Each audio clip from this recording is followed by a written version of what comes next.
8 अगस्त 2016 रात के करीब 10:30 बजे सालेम चेन्नई एग्मोर एक्सप्रेस अपनी पूरी रफ्तार से चेन्नई की तरफ बढ़ रही थी। इसी ट्रेन के कोच नंबर VPH 1033 में कुछ ऐसा था जिसकी सुरक्षा के लिए बंदूकधारी पुलिस वाले तैनात थे।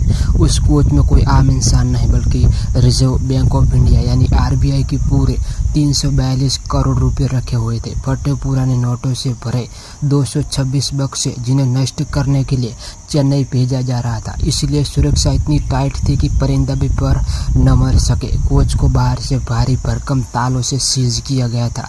लेकिन अगली सुबह जब ट्रेन चेन्नई पहुंची तो RBI के अधिकारियों के पैरों तले जमीन खिसक जाती है। बक्से खुले हुए थे, नोट बिखरे पड़े थे और करीब 5.78 करोड़ रुपये गायब थे। सबसे हैरान करने वाली बात, ट्रेन का ताला सही सलामत था, दरवाजे लॉक थे और बंदूकधारी गार्ड्स को भनक तक नहीं लगी थी। तो आखिर चलती ट्रेन से वो करोड़ों रुपये हवा में कैसे गायब हो गए? ये कहानी है भारत के इतिहास की सबसे शातिर और सबसे बड़ी ट्रेन डकैती की। नमस्कार। जब पुलिस ने जांच शुरू की तो जो सच सामने आया उसने सबके होश उड़ा दिए। यह कोई रैंडम चोरी नहीं थी बल्कि महीनों की प्लानिंग का नतीजा था।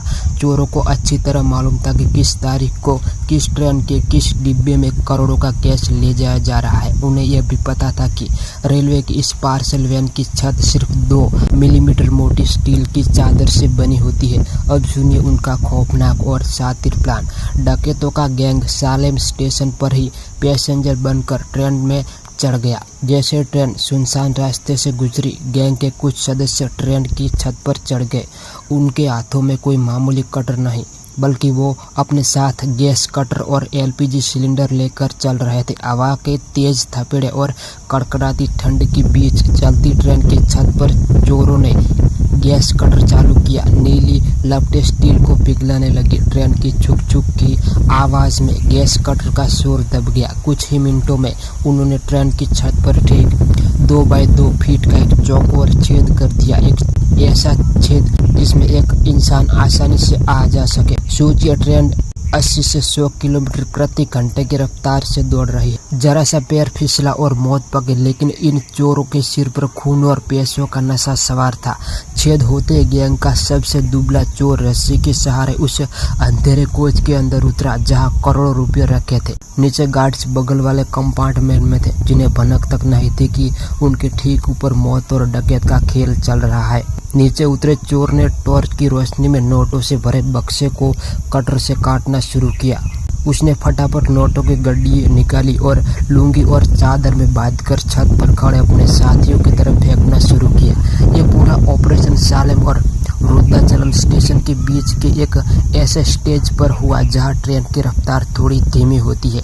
जैसे ट्रेन विरुद्धाचलम स्टेशन के पास पहुंची, छत पर मौजूद चोरों ने पैसों की पोटलियां नीचे ट्रैक के किनारे झाड़ियों में फेंक दी जहां उनके बाकी साथी गाड़ियों के साथ इंतजार कर रहे थे। इसके बाद चलती ट्रेन से वो चोर भी कूद गए और रात के अंधेरे में गायब हो गए।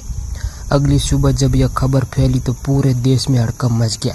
संसद से लेकर सड़क तक इसी डकैती की चर्चा थी। पुलिस, CID और रेलवे सुरक्षा बल की रातें हराम हो गई। शुरुआत में पुलिस को लगा कि यह किसी इनसाइड यानी रेलवे या RBI की ही किसी बंदे का काम है। महीनों तक जांच चली, सैकड़ों संदिग्धों से पूछताछ हुई लेकिन कोई सुराग नहीं मिला। केस ठंडे बस्ते में जाने ही वाला था। लेकिन कहते हैं ना कि अपराध चाहे कितना भी शातिर हो, कोई न कोई गलती जरूर करता है। करीब 2 साल बाद यानी 2018 में CBCID को एक खुफिया जानकारी मिली। पुलिस के रडार पर आया मध्य प्रदेश का एक कुख्यात गैंग कंचम कुरुम।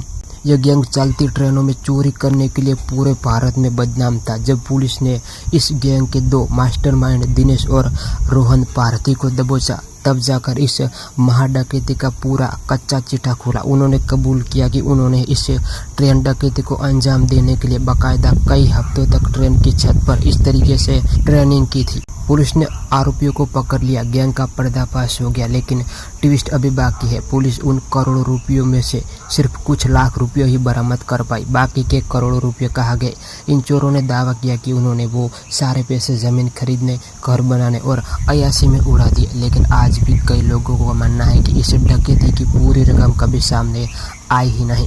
हॉलीवुड फिल्म जैसी इस डकैती ने भारतीय रेलवे की सुरक्षा व्यवस्था की पोल खोलकर रख दी। यह घटना आज भी याद दिलाती है कि जब शातिर दिमाग और दुशासन एक साथ मिलते हैं तो वो इतिहास की सबसे बड़ी और नामुमकिन लगने वाली डकैती को भी मुमकिन बना देती है।